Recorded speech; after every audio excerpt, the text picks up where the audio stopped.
Are you interested in becoming an Emmy and want to know if it's worth the wait in the Coast Guard? Well, in this series of interviews, I interview my friend Emmy1 Haines, where he explains what exactly an Emmy does, what type of units you could end up at, what the different units are. So, like what a DSF does, what an MSRT does, MST, TACLET, all these different things, and also some really cool information like how to become a dog handler, what do military police officers do, some things that you guys, I'm sure that you want to know if you're interested and what exactly an Emmy does. So if you want to see the full interview, you can check out in the description box. I've got a playlist that'll include all the videos to this interview, and hope you guys enjoy. Till next time, guys, peace out.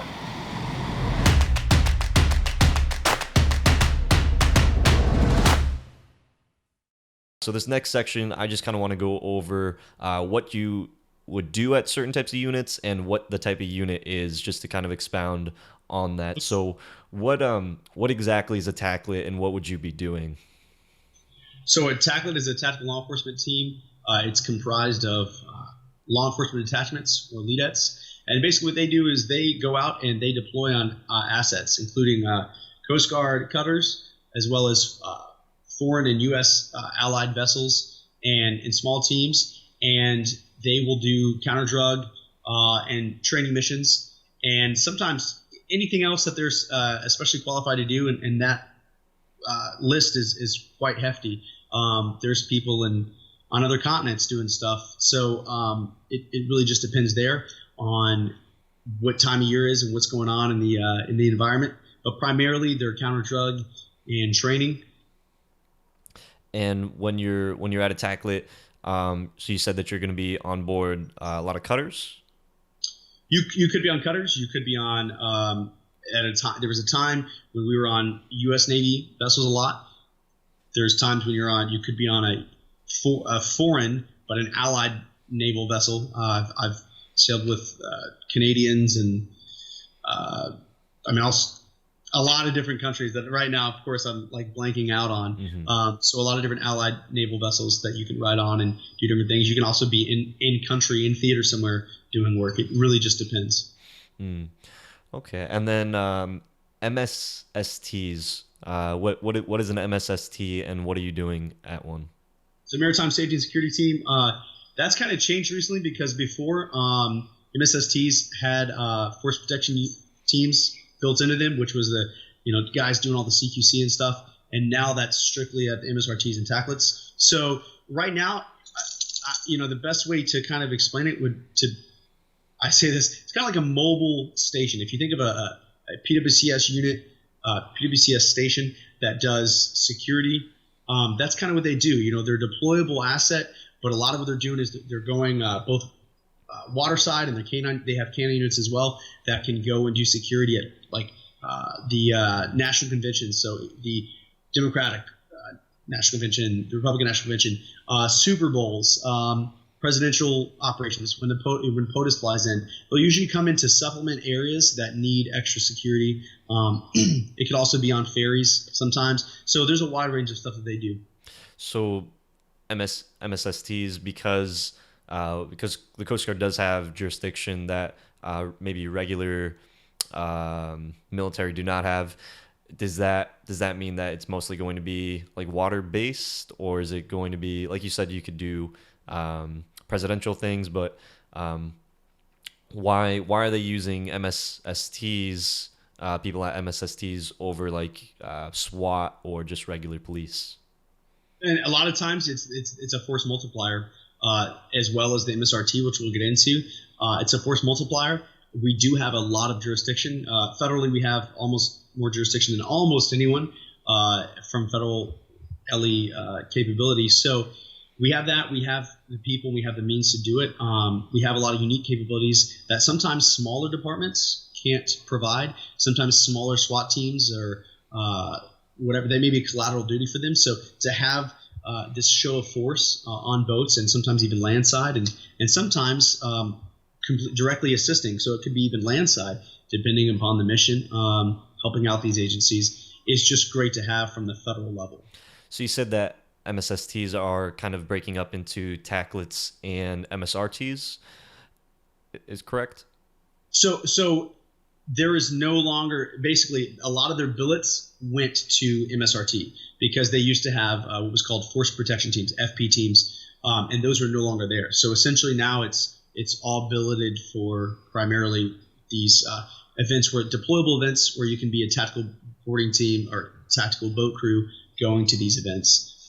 That's primarily what we do. Okay, so everybody that's still asking in the comments, like, how do I join an MSST? There's no longer MSSTs. There's MSRTs. So MSSTs do still exist, and there are billets available, but they're not near as many as there were before, because most of them are now at MSRTs. And I know this is a lot of the acronyms are very confusing. Mm-hmm. So you can still be at a MST, you can as an ME, and it's a great training opportunity because, again, I think anywhere you go as an ME is pretty awesome. So you can still go there. There's a lot of diversity in locations.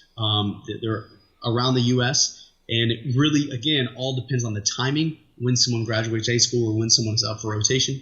That's going to depend on those billets and their availability. But a lot of the same mission is the same as what you'd be doing at a MSRT?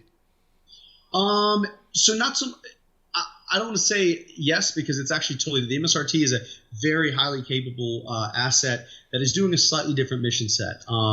They're focused on counterterrorism and anti-terrorism as well, and being able to respond in short notice to any sort of maritime threat.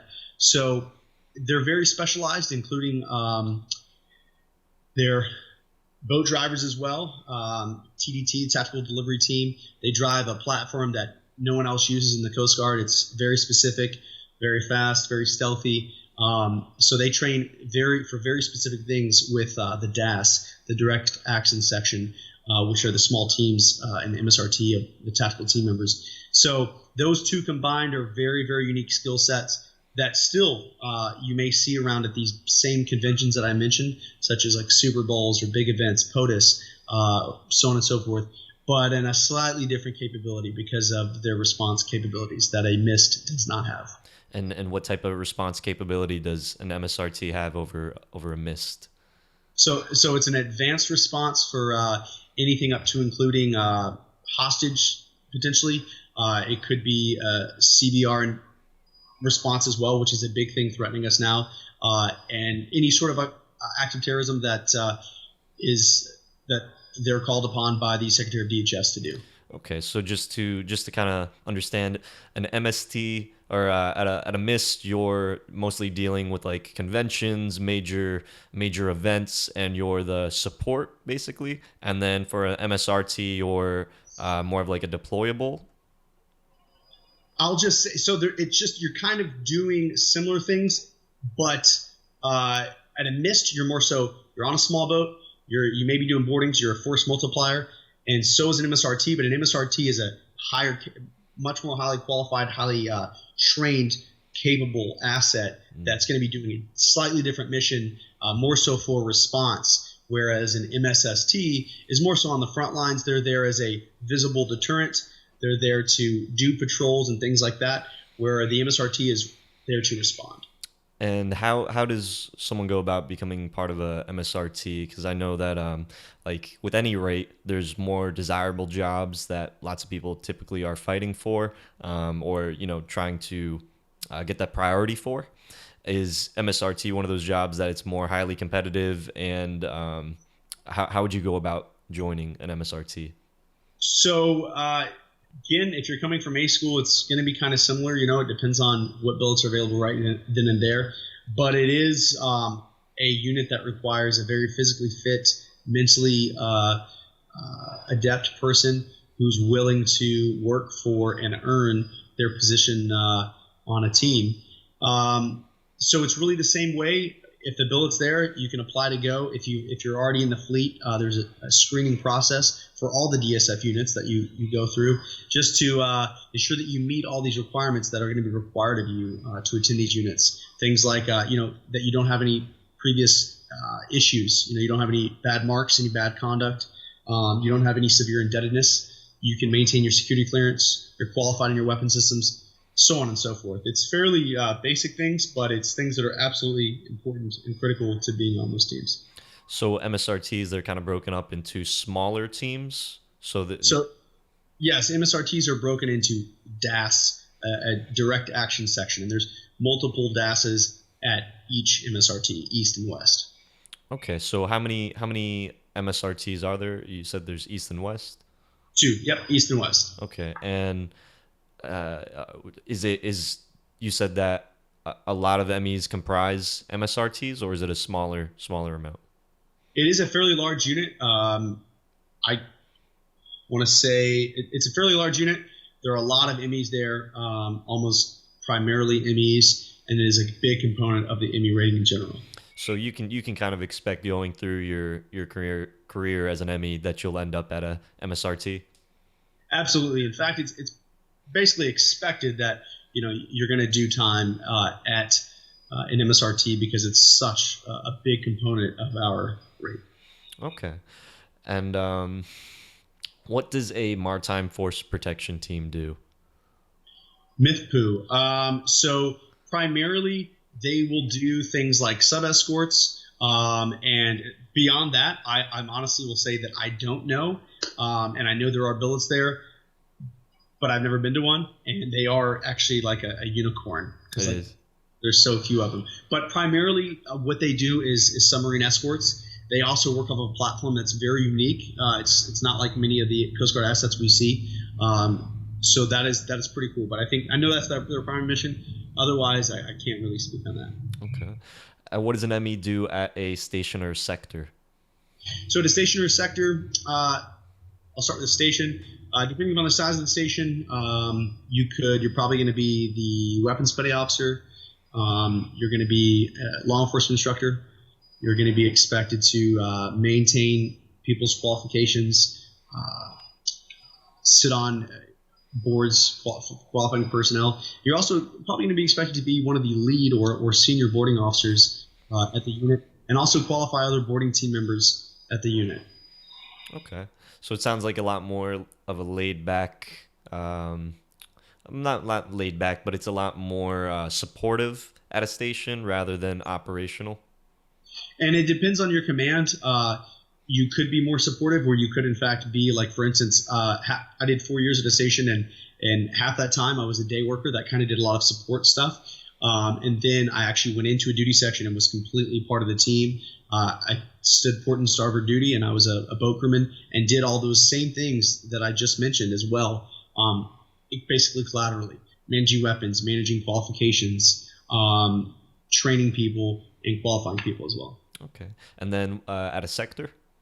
At a sector, so very similar. You're probably going to be on a boarding team that goes out and does larger, what we call HIV boardings or deep draft vessel boardings. You could also do stuff with CGPDs, Coast Guard Police Departments, sometimes fall under sectors, just depending upon where they are. You could be stationed at one of those. That's pretty much it. Okay.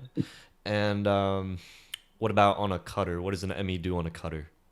So on a cutter, again, very similar. You're expected to be like the lead boarding officers, lead training, the ones going out doing the missions as well. Being that subject matter expert is a big thing that we're looking for.